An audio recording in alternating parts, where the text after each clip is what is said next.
خدا اپنی قدرتوں سے ظاہر ہے، وہ اتنا ظاہر ہے کہ اس سے زیادہ کوئی ظاہر نہیں ہے، لیکن وہ اتنا پوشیدہ ہے کہ اس سے زیادہ پوشیدہ کوئی نہیں ہے۔ کیوں؟ آپ مجھے بتائیں، اگر آپ کسی ایسے شخص کو اس دنیا میں لائیں جس کا یہ کبھی ایکسپیرینس نہ ہو کہ مرغی کے انڈے میں سے چوزا نکل سکتا ہے، اور آپ اس کو بتائیں یہ دیکھو یہ مرغی نے جو انڈا دیا ہے نا، اس کو ذرا توڑو، وہ توڑ کے دیکھے، اس میں ایک لیسدار مادہ نکلے، اس کا ایک کور ہو، پھر آپ اس کو کہیں کہ یہ جو انڈا ہے یہی مرغی 22 دن کے لیے اپنے نیچے رکھے گی یا کسی مشین میں ہم رکھیں گے، اس میں سے ایک زندہ مرغی اور نکل آئے گی چھوٹی سی۔ جس کو یہ ایکسپیرینس نہ ہو، کیا وہ یہ ماننے کے لیے تیار ہوگا؟ اگر کسی شخص کو یہ درخت دکھائیں اور کہیں یہ درخت دیکھ رہے ہو، ہاں جی ہے، اس کا ایک بیج توڑیں جو اس میں سے یعنی پھول میں سے نکلتا ہے، اس کو کہیں گے جی یہ جو بیج ہے نا، اس بیج کو جب میں زمین میں بوؤں گا نا تو یہ اس سے 6 ارب گنا بڑا درخت بن جائے گا اسی بیج میں سے نکل کے۔ اگر اس نے یہ ایکسپیرینس پہلے نہیں کیا ہوا اور وہ کسی ایسی دنیا کا باشندہ ہے جس کو پتہ ہی نہیں سیڈ کیا ہوتا ہے، درخت کیا ہوتا ہے، کیا وہ مان لے گا؟ Not at all. تو کائنات میں جتنے فزیکل فینومینا آف نیچر ہیں یہ سب کے سب اتنے بڑے بڑے معجزات ہیں، لیکن ہم ان معجزات کے عادی ہو چکے ہیں، چونکہ ہم بچپن سے دیکھ رہے ہیں کہ مونسون میں بادل آتے ہیں، بارش برستی ہے، ایسا ہم کہتے ہیں ایسا ہی ہوا کرتا ہے، لیکن سائنس نے اپنی عاجزی مان لی ہے۔ سائنس 3 کوشچنز کے ساتھ ڈیل کرتی ہے، ایک سے اس نے ہاتھ اٹھا لیے ہیں، 2 پہ وہ کہتی ہے ہاں ہماری یہ فیلڈ ہے، وائی، وٹ اور ہاؤ۔ وائی، وٹ اور ہاؤ۔ پہلی چیز ہے وٹ، کیا؟ ہم کہتے ہیں زلزلہ آیا، کیا ہوا؟ زلزلہ آیا۔ سائنس سے جب پوچھتے ہیں کہ یہ زلزلہ کیوں آیا، وائی، تو وہ کہیں گے ٹیکٹونک پلیٹس کی ڈسٹربنس کی وجہ سے۔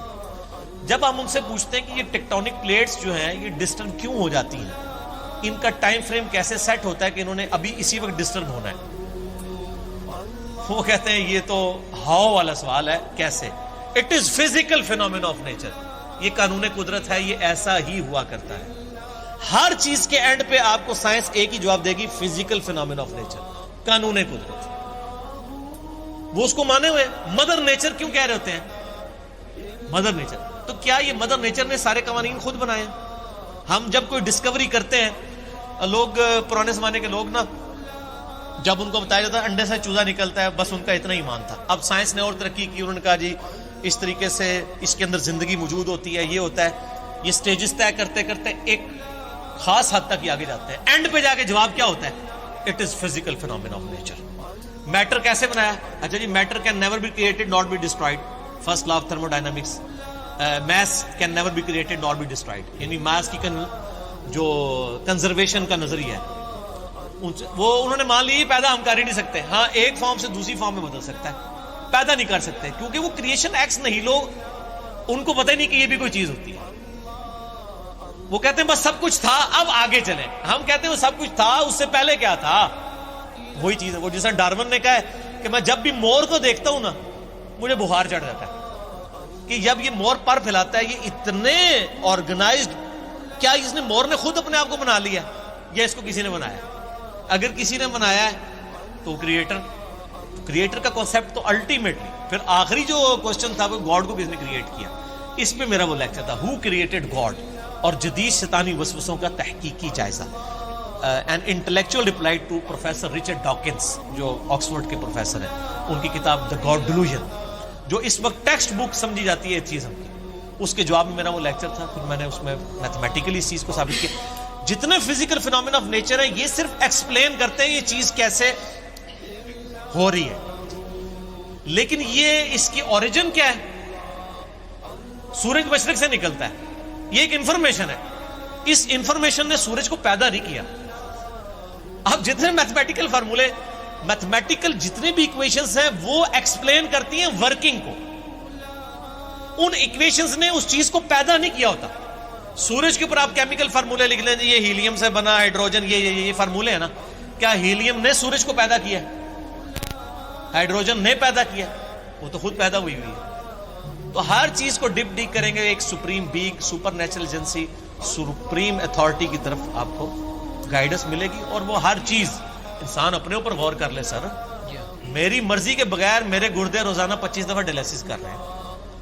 میری مرضی کے بغیر میری آنکھیں روزانہ 12,000 دفعہ جھپک رہی ہیں.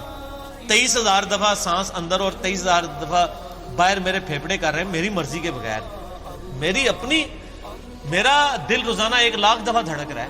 10,000 لیٹر خون پمپ کر رہا ہے میری نسوں میں, جس کی لینتھ 1,00,000 کلومیٹر ہے. یہ تو آج سائنس کی برکت ہے نا. ریویلڈ نالج کے بعد یہ ایکوائرڈ, دو ہی نالج ہے نا اسلام میں, یا ریویلڈ نالج ہے وہی کا علم, یا acquired knowledge, the knowledge obtained through observations and experiments. Definite علم ہے. اسی ایکوائرڈ نالج نے آج ہمیں اس قابل کیا. یہ میری ویڈیو ریکارڈ ہو رہی ہے.